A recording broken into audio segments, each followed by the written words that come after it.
Amis internautes, spectateurs et spectatrices de Wandi Communication, bonjour. Nous sommes avec une éminente personnalité africaine. Elle va se présenter, mais nous avons croisé cette personne accidentellement dans une boutique africaine de Saint-Gall en Suisse. Cette personne a une histoire en Suisse. Elle va la raconter pour le bonheur de la jeunesse africaine et pour tous ces Africains qui n'ont pas une connaissance exacte de la Suisse. Cette personne va narrater son histoire, afin que cette histoire qui est émotionnelle, vous puissiez l'écouter, tirer vous-même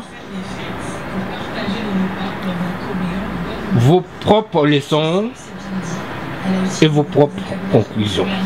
Bonjour monsieur. Bonjour. Veuillez vous présenter s'il vous plaît. Voilà. Je m'appelle Kolongo Marcel. Je suis né au Congo, à l'époque Congo-Belge. Je suis né précisément à Stanleyville, aujourd'hui Kisangani. C'est la troisième grande ville du Congo. Et dans les années 60, quand le Congo a eu son indépendance, si on peut dire c'est l'indépendance, les Belges n'ont pas formé, n'ont pas préparé les Congolais pour cette indépendance. Ce qui fait que, une année après l'indépendance, le pays est rentré dans le chaos, comme tout le monde le sait. Excusez-nous, vous êtes arrivé en Europe en quelle année, monsieur? Je suis arrivé en Europe pour la première fois en 1961. C'était en Tchécoslovaquie. Là où je devais apprendre d'abord la langue tchèque, afin que je fasse l'école militaire, car à l'époque coloniale, l'armée congolaise était dirigée que par les officiers belges. On avait des officiers, sous-officiers congolais, mais pour un grand pays qui fait 4 fois la France, c'était trop peu. Alors, nous devrions être envoyés dans le pays de l'Est, Tchécoslovaquie, Pologne, Roumanie, Bulgarie, la Russie, afin que nous ayons cette formation militaire pour remplacer. Ça c'était mon première étape en Europe.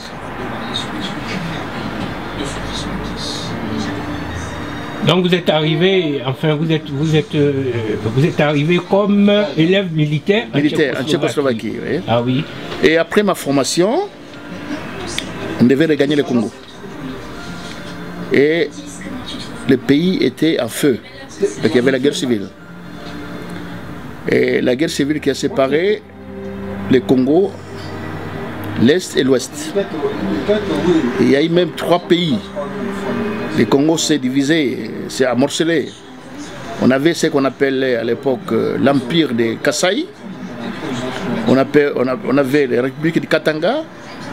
Et nous, les gens de Kisangani et de Kivu,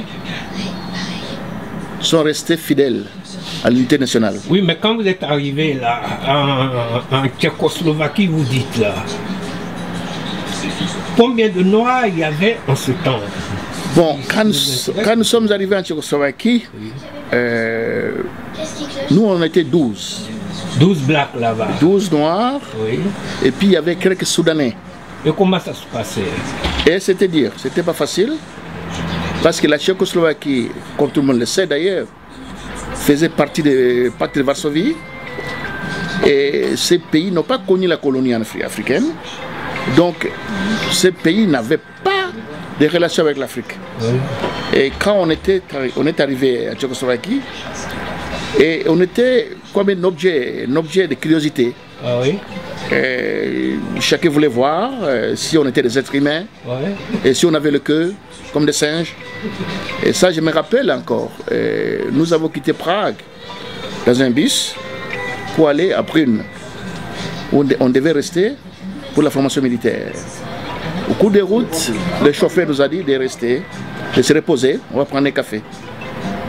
Nous sommes rentrés dans un restaurant, c'était plein le restaurant. Et tout à coup, le restaurant s'est vidé. Et un de nos collègues qui parlait l'anglais à l'époque a demandé au propriétaire comment ça se fait que nous sommes rentrés ici, il y avait du monde, et tout à coup, le restaurant est resté vide. Et le monsieur, il était correct avec nous. Il était correct avec nous, il nous a dit les Tchèques de ces villages-là n'ont jamais connu des Noirs. Ils ont vu des Noirs seulement pendant la guerre, c'était les militaires américains. Et ils ne voient pas quel est le rapport et pourquoi nous sommes là dans le village. Et pour nous, on n'était pas les êtres humains. Donc c'était avant les indépendances africaines ou bien c'était, vous avez dit à partir de 61, c'était à 1960. Donc c'était des temps où les Blancs connaissaient véritablement pas l'homme noir. Non, non, surtout dans les pays de l'Est.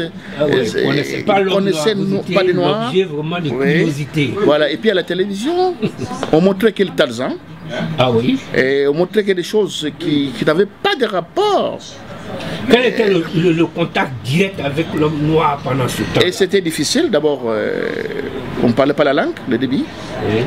Et quand on a commencé à parler la langue, bon, comme partout, on était des jeunes. Bon, comme jeunes, on était des beaux. Et puis voilà, on a eu les premiers contacts avec des filles. Et grâce à ces filles, ils nous ont introduits petit à petit. Et voilà, et même nos collègues de l'école. Les filles étaient impressionnées. Et les filles étaient impressionnées par curiosité et pour voir si on a vraiment le cœur. Ah oui. Parce que nous sommes arrivés une fois dans un village où il fallait qu'on fasse le contrôle médical. Et les fenêtres étaient bourrées des gens du village. Et puis on a demandé au médecin en question, est-ce que c'est toujours comme ça? Il a dit non. Et les villageois. Mais le contrôle médical par rapport à quoi? Par rapport au fait que nous venons de l'Afrique. Et d'après eux, on a amené avec nous la maladie africaine, des maladies tropicales. Ah ouais. Donc il fallait qu'on passe un contrôle médical avant qu'on soit admis dans les écoles militaires chez eux. Et dans cet endroit où le contrôle a été effectué, et les gens, les villageois, ils avaient la curiosité, ils ont demandé même chez le médecin si nous avions le cœur comme des singes. Donc pour eux, on n'était pas les êtres humains, on était vraiment des singes. Ah oui. C'était en 1961. Et puis voilà, Dieu merci. Et avec le temps, ils ont commencé à s'habituer avec nous, mais il y avait toujours une distance entre nous et eux. Il y avait toujours une différence. D'abord, on nous appelait des Tchonok. Les Tchonok, c'est-à-dire les Noirs. Tcherni, les Noirs. Dans l'autre pays, bon, on sait comme nous appeler hommes de couleur, black. Mais donc ça c'était en Tchécoslovaquie. En Tchécoslovaquie, c'était quoi la Tchécoslovaquie? Il y avait un coin exclusivement black. Oui. Vous aviez un coin black et vous étiez entre vous. Oui, on était entre nous. Et c'était seulement que des femmes tchèques. Des femmes tchèques, oui. Fréquentaient. Oui, ce sont des filles tchèques qui nous fréquentaient. Pas d'hommes. Pas de garçons. Pas de garçons. Non, pas de garçons. Mais comment ces femmes-là étaient vues? Ces femmes étaient vues comme... je m'excuse de vocabulaire, comme des pites. Ah oui? Parce que ces femmes fréquentaient les Noirs. Parce que les Noirs avaient des moyens. Quels moyens vous aviez? Nous, comme étudiants, oui. Et nous, comme les gens ayant colonisé par les Occidentaux, et on a amené une petite culture en Tchécoslovaquie. Par exemple, ceux qui parlaient français, et bon, on continuait à parler français. Et on avait le droit d'aller acheter dans les magasins qui étaient réservés pour les étrangers. Et les filles ne nous aimaient pas seulement par l'amour, elles étaient par les matériels. Parce que, par exemple, les savons luxe, les palmolive, un citoyen tchèque n'avait pas le droit d'acheter. Mais pourquoi à cette époque-là? Parce qu'ils étaient communistes? Oui, le communisme comme philosophie n'a rien à voir avec ça. J'ai eu la chance... Enfin, parce qu'ils étaient sous domination communiste. Communiste, oui. Voilà. Alors, la population, donc les citoyens tchèques, devaient rester des citoyens. Oui. Bon, tout ce qui était luxe était réservé pour les étrangers. Ah. Hein? Donc, il y avait des restaurants où un Tchèque ne pourra même pas s'acheter à boire ou bien à manger. Et nous, les étrangers à l'époque, on était boursiers et puis on nous payait en dollars. On nous payait en dollars. Alors, être payé en dollars, c'était vraiment le luxe.